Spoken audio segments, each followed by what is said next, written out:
میرے حضور علیہ السلام نے فرمایا صحابہ آؤ میں تمہیں ایوب علیہ السلام کی زندگی کی دردناک کہانی نہ سناؤں، ایوب علیہ السلام کی زندگی کی دردناک داستان نہ سناؤں۔ فرمایا جب ایوب علیہ السلام بیماری میں مبتلا ہوئے، ایسی دردناک بیماری میں مبتلا ہوئے کہ آپ چل بھی نہیں سکتے تھے، بیٹھ بھی نہیں سکتے تھے، سو بھی نہیں سکتے تھے۔ اللہ اکبر۔ ایک وقت تھا، مال تھا، مویشی تھے، آج کچھ بھی نہیں رہا، سب کچھ اللہ کے نام پہ قربان کر دیا، سب کچھ اللہ کے نام پہ وار دیا۔ آج بیماری میں مبتلا ایوب علیہ السلام بیٹھے ہیں، نہ چل سکتے ہیں، نہ سکون سے کھا سکتے ہیں، نہ پی سکتے ہیں، نہ سو سکتے ہیں۔ آپ کی زوجہ محترمہ ایوب علیہ السلام کی بیوی کسی کے گھر کام کرنے جایا کرتی تھی، برتن دھوتی تھی، کپڑے دھوتی تھی، شام کو اجرت لے کر حضرت سیدنا ایوب علیہ السلام کے کھانے کا بندوبست کیا کرتی تھی۔ نبی کی بیوی ہے، آج مشکل وقت جو آ گیا ہے، بیوی نے ساتھ نہیں چھوڑا، مال تھا، سب کچھ تھا، غیر بھی اپنے تھے۔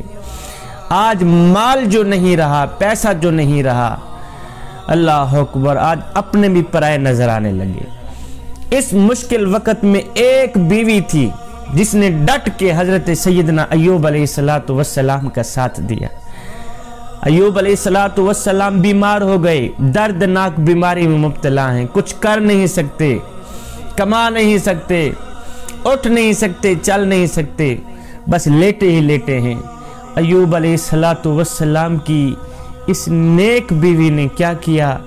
غیروں کے گھروں میں جاتی تھی، کپڑے دھوتی تھی، ان کے برتن دھوتی تھی، شام کو اجرت لے کر اللہ کے نبی کے کھانے کا کوئی بندوبست کیا کرتی تھی۔ ایک دن نبی کی بیوی نوکری کر کے شام کو روتی ہوئی واپس اللہ کے نبی کے ہاں حاضر ہوئی۔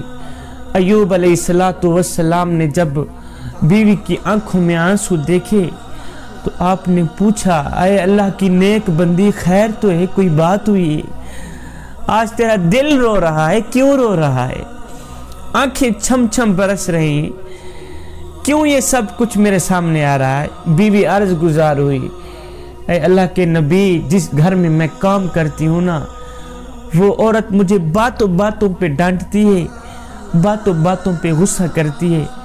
آج اس نے کچھ زیادہ ہی ڈانٹا ہے کہ دل رونے لگ گیا ہے، آنکھیں رونے لگ گئی ہیں، باتوں باتوں پہ ڈانٹتی ہے، غصہ کرتی ہے۔ اے اللہ کے نبی، آپ تو اچھی طرح جانتے ہیں کہ یہ نوکری صرف اور صرف میں آپ کے لیے ہی کر رہی ہوں، غیروں کی غلامی صرف اور صرف آپ کے پیٹ کے لیے ہی کر رہی ہوں۔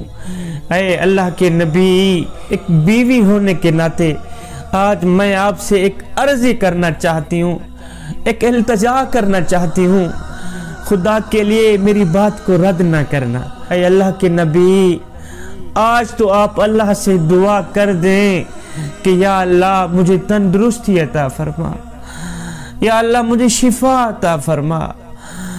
اے اللہ کے نبی، وہ عورت باتوں باتوں پہ مجھے غصہ کرتی ہے، باتوں باتوں پہ ڈانٹتی ہے، ہر وقت میرے ساتھ تلخ لہجے میں بات کرتی رہتی ہے، مجھ سے اس کا غصہ برداشت نہیں ہو رہا، یہ تلخ لہجہ مجھ سے برداشت نہیں ہو رہا۔ اے اللہ کے نبی، میں آپ کی بیوی ہوں، ہاتھ جوڑ کے عرضی کرنا چاہ رہی ہوں کہ آپ اللہ سے دعا کریں کہ اللہ تعالیٰ آپ کو تندرستی عطا فرمائے، اللہ تعالیٰ آپ کو شفا عطا فرمائے۔ یہ سن کر حضرت سیدنا ایوب علیہ السلام تڑپ اٹھے، آپ رو کر کہنے لگے، اے اللہ کی نیک بندی، میں نے 70 سال صحت میں گزارے ہیں، اگر 70 سال کے لیے میرے اللہ نے مجھے بیمار کر بھی دیا ہے تو کیا مجھے صبر نہیں کرنا چاہیے؟ اے اللہ کی نیک بندی، میں نے 70 سال صحت میں گزارے ہیں، تندرستی میں گزارے ہیں، اگر 70 سال کے لیے میرے اللہ نے مجھے دکھ دے بھی دیا ہے، میرے اللہ نے مجھے بیماری دے بھی دی ہے، تو کیا اس حال میں مجھے صبر نہیں کرنا چاہیے؟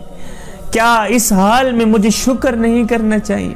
زندگی کے دن گزرتے گئے، ایک دن اللہ کے نبی حضرت سیدنا ایوب علیہ السلام بیٹھے بیٹھے آپ نے آسمان کی طرف دیکھا، پھر ایک دم سجدہ ریز ہو گئے، رو کر کہنے لگے او میرے کریم رب، اے میرے پروردگار عالم، اب تو تیری بندی بھی میری خدمت کرتی کرتی تھک گئی، اگر یہ بھی بیٹھ گئی تو تیرا بندہ کہاں جائے گا؟ پھر تیرے سوا دنیا میں اور کون ہے میری دیکھ بھال کرنے والا؟ ایک بیوی ہی ہے، اور میرے مالک اب تو وہ بھی میری غلامی کرتی کرتی تھک گئی ہے، میری نوکری کرتی کرتی، خدمت کرتی کرتی تھک بیٹھی ہے، اور میرے کریم رب اگر یہ بھی تھک کر بیٹھ گئی تو تیرا بندہ کہاں جائے گا؟ ایوب علیہ السلام ایک دم خون کے آنسو رونے لگے، خون کے آنسو بہا کر اللہ سے شفا کی بھیک مانگنے لگے، اور میرے کریم رب میری دعا سن لے، میری فریاد سن لے کہ مجھے تندرستی عطا فرما، مجھے شفا عطا فرما۔ ادھر نبی کی آنکھوں سے آنسو نکلے، ادھر میرے اللہ کی رحمت ایک دم جوش میں آئی۔ میرے اللہ نے فرمایا ایوب جلدی سے اپنی ایڑی زمین پہ مارو۔ ایوب علیہ السلام نے اپنی ایڑی زمین پہ ماری تو ایک چشمہ نکل آیا، پانی سے بھرا چشمہ نکل آیا۔ ایوب علیہ السلام کو میرے اللہ نے فرمایا کہ ابھی اسی چشمے سے جلدی جلدی غسل کرو۔ ایوب علیہ السلام اسی چشمے کے اندر گئے، آپ نے غسل کیا۔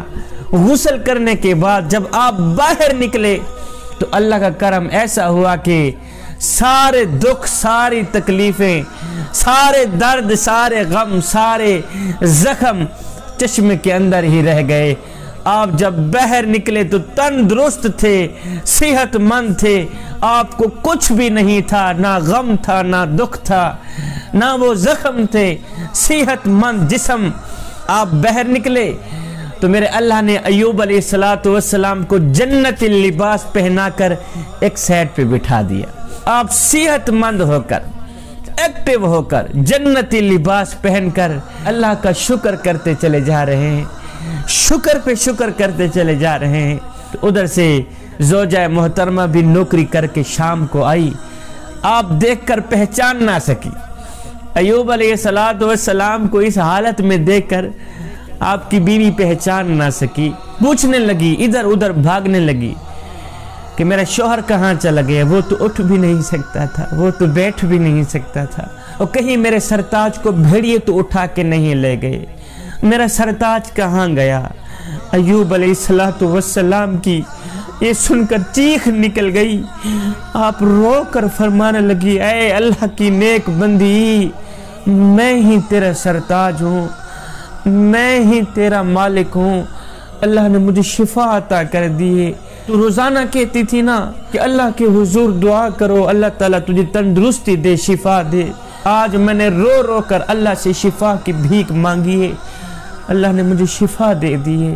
ایوب علیہ السلام کی یہ دردناک کہانی سناتے ہوئے میرے نبی رو بھی رہے تھے، ساتھ میں کہہ بھی رہے تھے، صحابہ جب ایوب علیہ السلام صحت مند ہوئے، تندرست ہوئے، تو دوبارہ میرے اللہ نے وہی مال عطا کیا، دوبارہ میرے اللہ نے وہی امیری عطا کی، پھر وہی مال بھی بن گیا، وہی مویشی بھی بن گئے۔